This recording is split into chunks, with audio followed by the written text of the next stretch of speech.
you have a major addiction. And I'm not talking about that one. Gaming has always been considered an addicting hobby. Some can turn off and go touch grass, some have turned into a lucrative business for themselves, and others just can't and are stuck in a cycle. Video games used to be a little bit harder to be addicted to. You'd have to buy every single game that you wanted to play, and if you weren't interested in what was out, you would then have to replay something old or buy a completely new system and buy new games on it. With that, there was a finite amount of money that you'd have to actually spend on these games and a finite amount of time that you'd have to actually play these games. And even then, all these different games might not have satisfied your addiction. Well, nowadays there are more live service free-to-play games with this infinite loot built in, usually based around multiplayer. These games are great for devs and publishers because the more you play, the more money they can potentially make and microtransactions. And in today's video, we're going to talk about how I and so many others have gotten addicted to free-to-play games.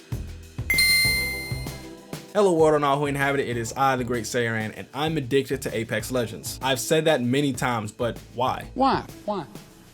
See, it's not just Apex Legends, though that's the one I'm currently the most invested in. I've also been addicted to Multiverses, Dragon Ball Legends, and so many other games. I really didn't consider it a problem until I tried to play through Tales of Arise on PS5. I decided to play through it and I knew it was going to be a 50-hour time sink, but I heard the game was so good that I decided I would just tough it out and play through the game. I started several months ago and got about 30 hours in, but I wasn't really playing Apex as much. I was devoting all of my recreational gaming time to Tales, and since I'm not an Apex content creator, I didn't think it would really matter if I put Apex down for a couple weeks. But then I started to feel this mysterious call back to the game. I suddenly began playing Apex instead of booting up my PS5 to play Tales. Sure, it was an extra few steps to boot up my PS5 when Apex was right there on my PC taskbar, but I wasn't supposed to be playing Apex, I was supposed to be finishing Tales. Eventually, I stopped playing Tales and went back to only playing Apex. There are several games I want to finish this year. I want to replay all of God of War and Bayonetta before Ragnarok and Bayonetta 3 come out this year. I also want to play Sonic Frontiers and Gotham Knights, and as soon as I get my hands on Pokemon Violet, I will be in a higher place. Needless to say, there are a bunch of games coming out this year and some rumored that haven't even been officially announced yet. So yeah, I have to get over this Apex thing quick. I'm a logical person, so I decided to look into why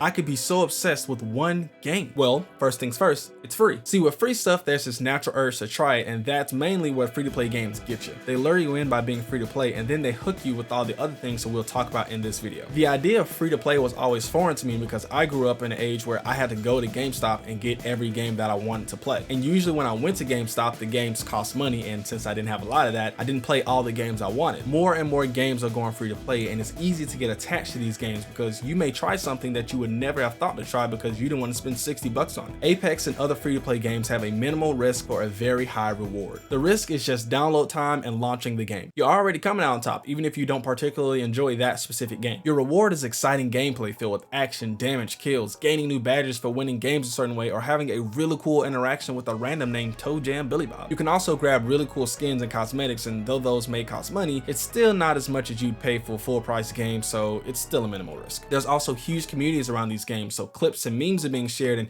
you can't miss out on those memes. The second addicting factor that I've noticed with Apex in particular is the lore. They actually go out of their way to make you fall in love with these characters. Apex lore is extremely deep and intricate, and I cannot tell you how many times I've watched an Apex lore explained video on YouTube. Even during the games, they go out of their way to make specific voice lines for different interactions between characters, which may make you want to play your favorite character more often to see how many times they have a really cool interaction with someone else's character. But beside depth of lore, there's depth of skill. Apex's skill ceiling is extremely high, and every single day it seems like there's something new that someone's discovered on how to play this game just a little bit better. It seems like just as soon as you're about to break through a plateau, somebody else gives you something else to master on top of that. This definitely brings me back into the games because I know I'll never peak. I'll never be too good at this game. It's always a challenge. It's always a grind. I'm just never going to be as good as some of the content creators who've put thousands of hours into this game where I've probably put in one. Besides lore and skill, free-to-play games also push a lot of content in the form of seasonal updates. This is definitely one of Apex's weak points, but games like Multiverses and Fortnite especially are really good at this. Fortnite just had an amazing collab with Dragon Ball Super for the movie Dragon Ball Super Superhero. Amazing movie. You should go watch it. And it was amazing to see, even though I don't play that game anymore. There can also be daily or weekly challenges to help progress your battle pass, which kind of feels like a mini game inside this larger experience. With an overflow of lore, skill, and content, it's really easy to get wrapped up in the world of Apex or whatever free-to-play game that you happen to be playing right now. It's never ending and meant to be a game that you're dumping hundreds or even thousands of hours into for years or even decades, which isn't even that hard to imagine anymore. I mean, have you seen Minecraft? So the last reason I could really think of for my addiction to Apex is FOMO, or fear of missing out. See, with Apex's constant updates, meta changes, and rising level of difficulty, missing a day or two can have you feeling rusty or just flat out bad at the game. You can feel like you're missing out on some really cool experiences, which is weird because I don't want to be super good at Apex, but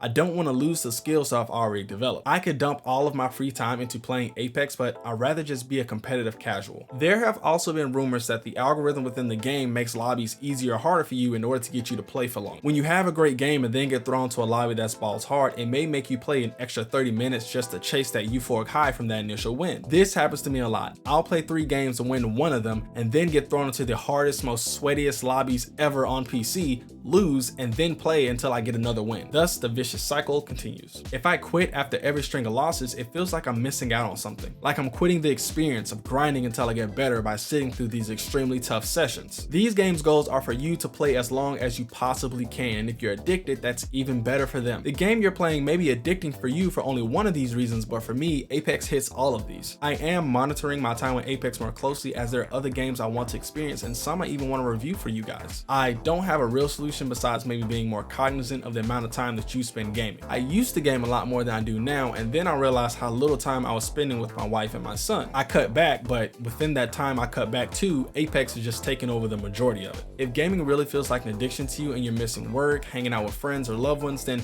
please get some help. I love gaming, but it can be an expensive hobby both time and money wise. Have you ever been addicted to a game? Let me know down below. Be sure to like, comment, subscribe, all the good stuff, and I'll catch you in the next one.